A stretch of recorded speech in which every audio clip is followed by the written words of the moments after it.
Il faut reprendre les choses un peu plus en amont, parce qu'un végétarien a tort, parce que quand il pratique son régime végétarien, s'il mange des œufs, du beurre, de la crème, du lait, etc., il rend possible le meurtre, enfin l'abattage, mais d'un veau.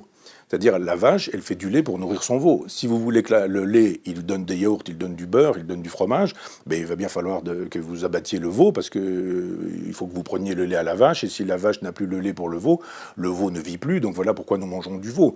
Donc c'est-à-dire qu'à chaque fois que vous mangez du beurre, vous tuez un veau. À chaque fois que vous mangez de la crème, vous tuez un veau. Et c'est nécessaire. Les Normands, c'est un vrai génocide à eux tout seuls, non? Entre le beurre et la crème. Bah, je ne vous le fais pas dire. Mais ce que les gens oublient souvent. Donc on se dit, les végétariens ne sont pas cohérents. Mais les véganes le sont plus. Et si vraiment vous êtes végane, vous dites, bah non, vous dites, non, je ne mange pas, justement, parce que les véganes savent ça. Ils savent que si vous mangez lait, beurre, crème, etc., ben, il faut absolument qu'on tue les animaux, les jeunes animaux qui sont privés de leur propre nourriture. Maintenant, vous dites, bon, les véganes, ils sont contre l'exploitation des animaux. Mais ils ont souvent une lecture culturelle de ce qu'est la nature. C'est-à-dire que très peu savent qu'une vache, c'est pas un produit naturel, c'est un produit culturel. La vache n'existe pas sans l'homme. Il existe un auroch sans l'homme. Et il suffit de regarder les peintures des cavernes. Mais l'auroch a été dressé, croisé, c'est-à-dire qu'on en a appris...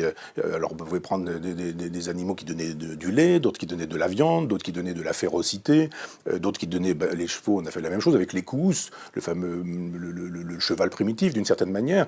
Le cheval primitif, il rend possible aujourd'hui un pur sang arabe ou un anglo-arabe, il rend possible en même temps un cheval de trait. Ou pour parler mieux aux gens qui comprendront peut-être mieux, le loup d'origine rend possible aussi bien le Doberman que le Chihuahua.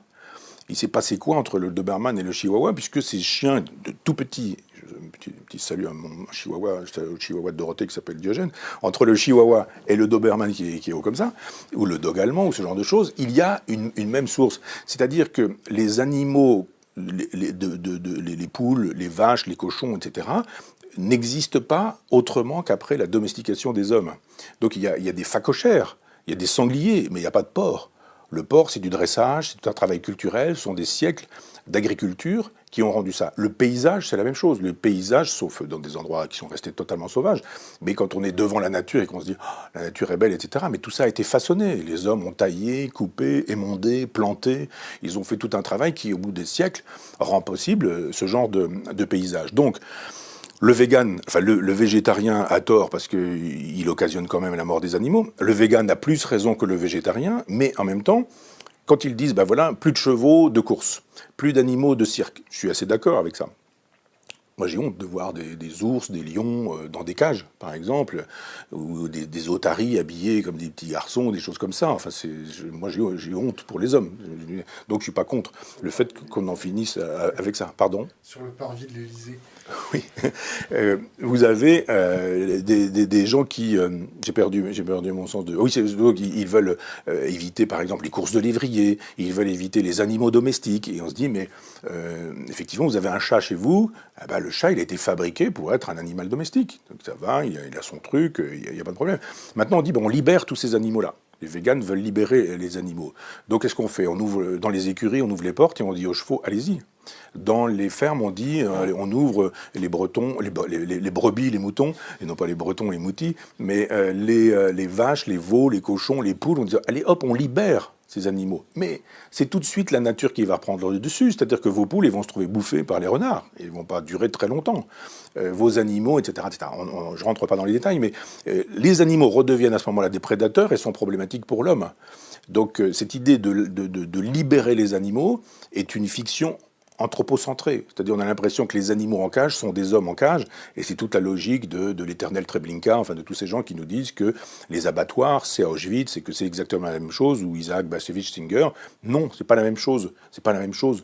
Moi, si je dois sauver on me dit voilà, vous avez un animal et puis vous avez un juif, et il va falloir que vous puissiez sauver l'un ou l'autre, vous n'avez le droit d'en sauver qu'un seul, je vais pas dire j'hésite. Je ne vais pas dire j'hésite, il faut être casuiste. Il y a les gens qui nous disent que c'est la même chose. Moi, il n'y a pas de problème, c'est clair, hein, on va sacrifier le chien. L'idée de dire mais non, c'est exactement la même chose.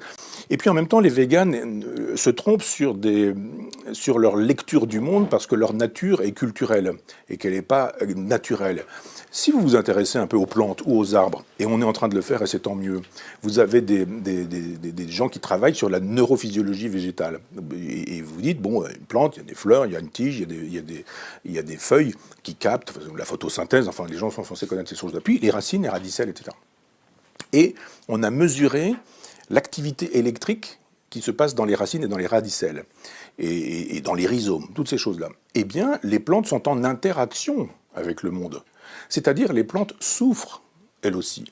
De sorte que l'argument des véganes qui nous disent il ne faut pas manger d'animaux parce que les animaux souffrent est un bon argument, mais il faut dire que les plantes, les végétaux souffrent aussi. On le sait très bien, j'ai beaucoup utilisé cette image, j'en ai parlé dans un livre qui s'appelle Cosmos, mais les arbres communiquent. Par exemple, il y a un endroit où on avait enclos un grand espace avec des acacias. Et il y avait des impalas. Les impalas venaient manger l'écorce des acacias. Ils mettaient donc l'existence des acacias en péril. Les acacias ont dégagé des molécules olfactives, ce sont des gaz particuliers.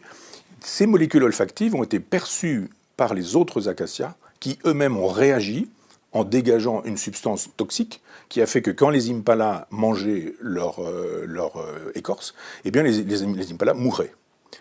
C'est-à-dire qu'un arbre a été capable de comprendre qu'il était en danger. Il a donc été capable de transmettre une information qui était « Attention les autres, il y a du danger, des animaux vous mettent en péril ». Alors la chose n'est pas forcément dite ainsi, mais le message qui passe, c'est ça.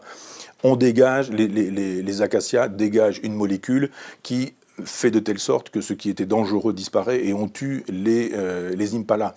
Quand les impalas sont tués, les arbres comprennent qu'ils peuvent reprendre leur configuration, j'allais dire presque ontologique, précédente. Et à ce moment-là, ils n'envoient plus les molécules, de sorte que les impalas peuvent à nouveau les brouter, mais en moins grande quantité, donc leur existence n'est pas en péril. On ne me dira pas qu'il n'y a pas là quelque chose qui ressemble à de l'intelligence, à de la mémoire, à de l'émission de messages, à de la transmission de messages, à de la souffrance, à de la conscience de ce que peut être la mort, la disparition. Je dis donc, très bien d'avoir imaginé que les animaux étaient doués de conscience, de mémoire, d'intelligence, etc. J'y souscris, mais encore un effort pour considérer que tout ce qui est vivant est susceptible, oui, je dirais, tout ce qui est vivant est susceptible de cette même logique.